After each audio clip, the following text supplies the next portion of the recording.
Welcome back in today's lecture. So our today's topic is Alfred Marshall and he was a neoclassical economist. And this is about the history of economics.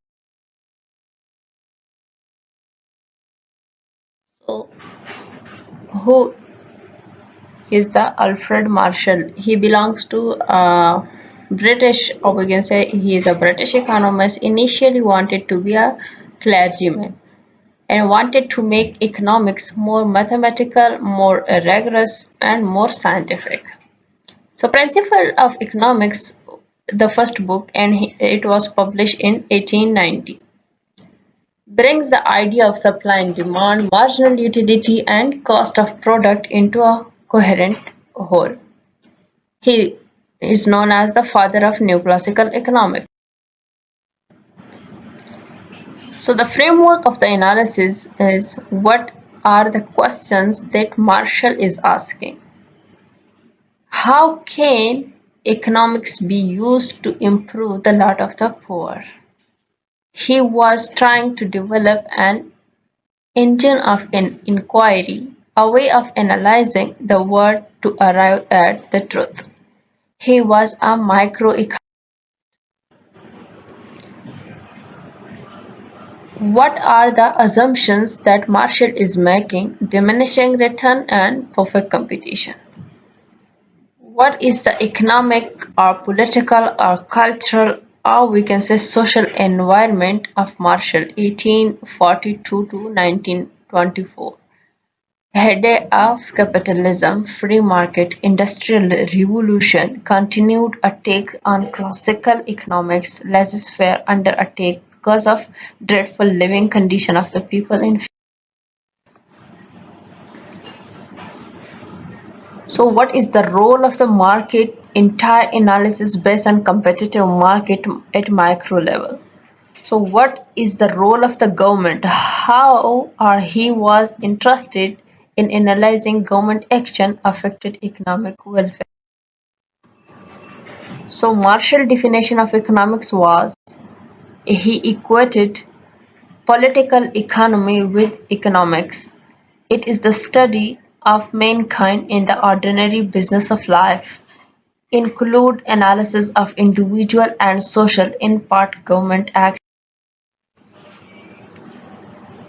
Marshall and time. Marshall had four time period. Market period, supply inelastic, short run, upward sloping supply curve, can change level of output but not plant capacity. In the long run can vary output and plant capacity. Secular period, very long run, technology and population can change. So in modern microeconomics, there are two time periods, short run and long run. The definition are about the same as Marshall's. So what is price elasticity? Price elasticity of demand measures the percentage change in quantity demanded divided by the percentage change in price. It is a measure of the slope or steepness of the demand curve. It is important in measuring the incidence of a tax that how total revenue of a seller changes when price changes. So the price elasticity of demand is affected by the availability of substitute goods, the proportion of income spent on the goods, the time elapsed since a price change. So what is the Marshall's demand curve? The amount of a good demanded varies inversely with the price of the goods due to the substitution effect and the income effect. So what is the substitution effect? The substitution effect always yield a downward sloping demand curve because for example as the price of the product falls consumer will substitute more of this relatively in lieu of other goods, other products. And what is the income effect? The impact of income effect depends upon the type of goods in question. Normal goods inferior goods, and the last one is the given good. So, what is the welfare economics? It is not the study of government welfare programs. Welfare analysis is the systematic method of evaluating the economic implication of alternative allocations. It answers the following questions. It is a given resource allocation efficient, who gain and who loses from different resource allocation, and microeconomic approach to analyzing efficiency and equity effects of particular actions may be used to develop criteria for government intervention in market. So on the other hand, consumer surplus gain to consumers that occur because they are willing to pay higher than the market price for initial unit of good. Consumer surplus exists because of the concept of diminishing marginal utility and a downward sloping demand curve. The first unit of a good is worth more to a consumer than subsequent goods or services. Consumer surplus and taxes. Marshall compared the loss in consumer surplus to the gain from tax revenue. The gain or loss from the tax depends upon the elasticity of the supply. Marshall's contribution to cost analysis supply.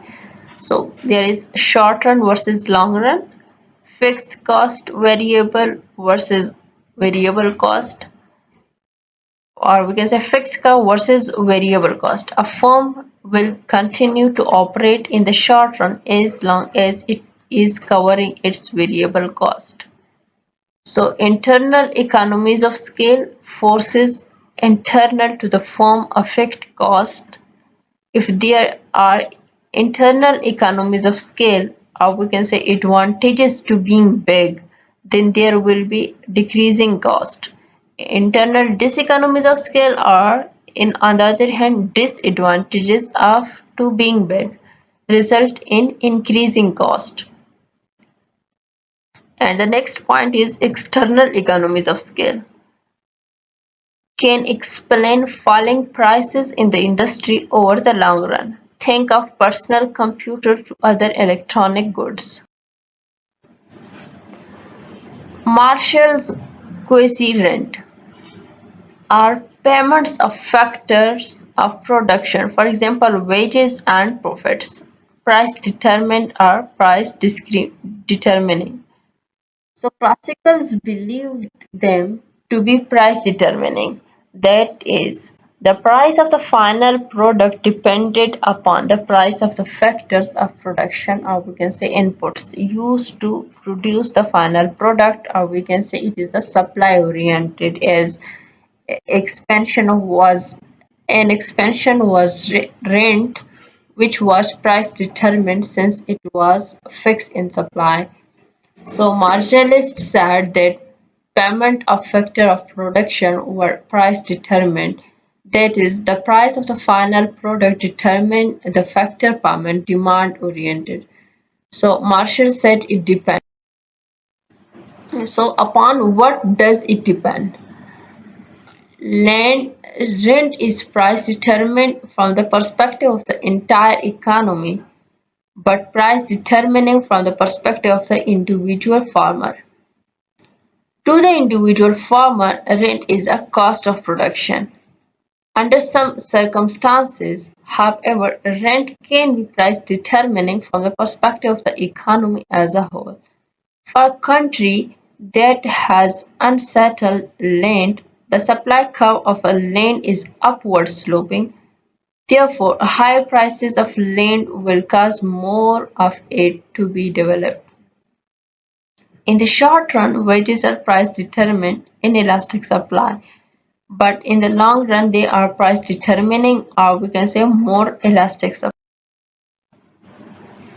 So, is price a dependent or independent variable?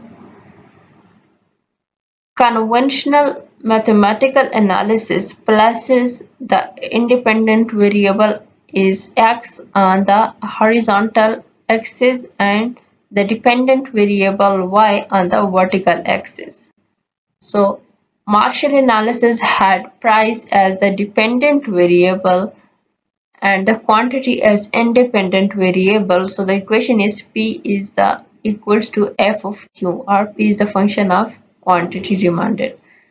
So Walras and modern economic theory places the price as the independent variable and quantity as the dependent variable, or we can say Q is a function of price. So therefore adjustment to get to equilibrium occur via changes in price. So interestingly enough, modern supply and the demand model that you see in principles of microeconomics are drawn with the price as the dependent variable like Marshall, even though it is the independent variable in modern analysis.